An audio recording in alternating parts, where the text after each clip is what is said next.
I had never heard an orchestra live. I certainly had never seen one before. And to see all the moving parts, to see that they were human beings and they were interacting together, and then there was this one man standing in the midst of all of that sound, all of it captured me, both orally and visually. And I knew at that moment that I needed to be a part of that. I didn't know why, but I knew that I needed to be a part of that. And then I would discover later, as an adult, when I read a quote of Beethoven that he said that music is the one incorporeal entrance into the higher world of knowledge which understands mankind but which mankind cannot understand. I would take my little green army soldiers and set them up like an orchestra and conduct the, I mean, all of that stuff. Why I was captivated by this little black melody flute that we all got in the second grade, and in addition to learning the songs that they were teaching us, I would hear something on the radio or on the television and try to figure out what the fingering was to find that song. And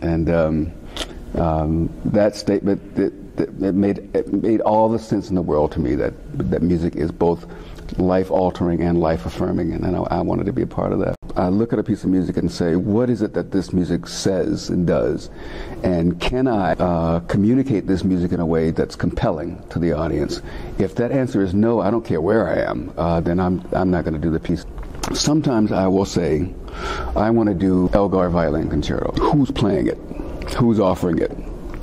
Because obviously solo artists, although they know many pieces, oftentimes they will only play 4 or 5 pieces a season. And so you want to find out, okay, well, who's playing Elgar this year? There are other times when there's an artist that we really want to get here. And then you say, what is this artist offering? And then they'll say A, B, C, D, and E. And then I'll say, well, let's do E because we've done A and B before, or I like this combination with the other pieces that are on the program. So it's a variety of ways. If you don't dress a certain way, either on stage or when you come to the concert hall, then somehow you don't belong in this place. Those are the signals that we can send in this business that I think are dangerous. And so those are the things that I do battle with. If you can't get to me, how will you, and you can't trust me, and you can't have a relationship with me, how will you ever believe that this thing that I'm telling you, trying to introduce to you, is as life-altering and as life-affirming as I'm trying to tell you that it is?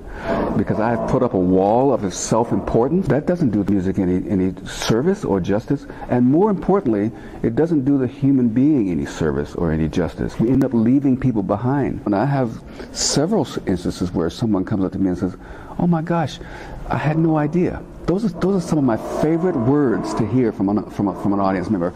Oh, there's a reason why people still listen to Beethoven. There's something inherent in the work itself that allows it to withstand the test of time because of its relationship with humanity. So I'm not ever worried about music's ability to take care of itself. I'm always worried when I find instances where we get in the way of the music. We either get in the way of the music because we want people to believe that we are more important than the music, or that without us this music can't exist, or if you don't present it in a certain way, then you're doing damage to this music. It's not played, so an individual can prove that they're the best violinist on the face of the planet. This music was created so that the person who gets to be around it walks away better and different and made better.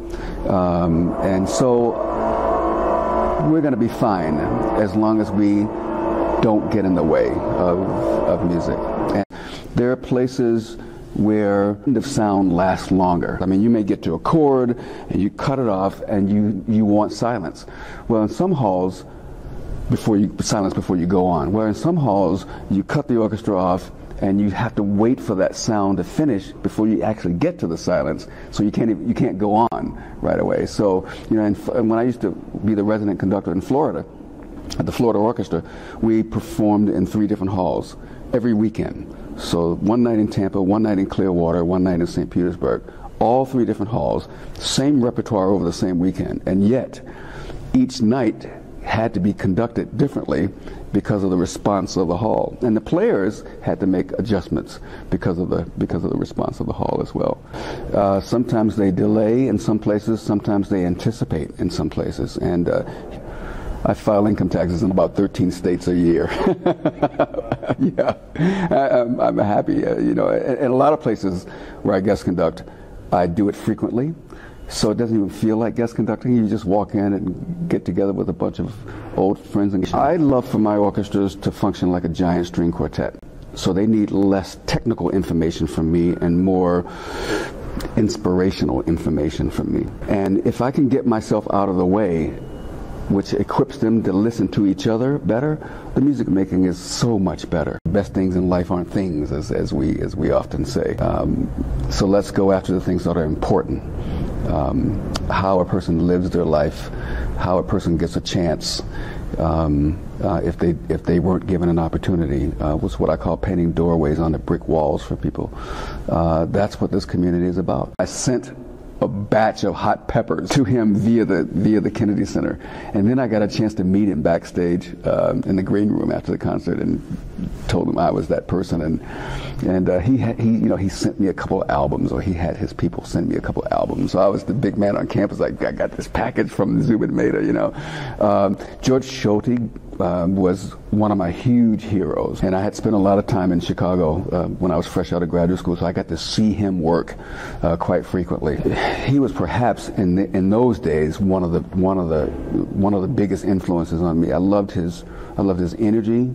I loved his enthusiasm. I loved his music making. I loved his interpretation. I mean, his recording of Mahler 1, which happens to be my all-time favorite symphony, with the London Symphony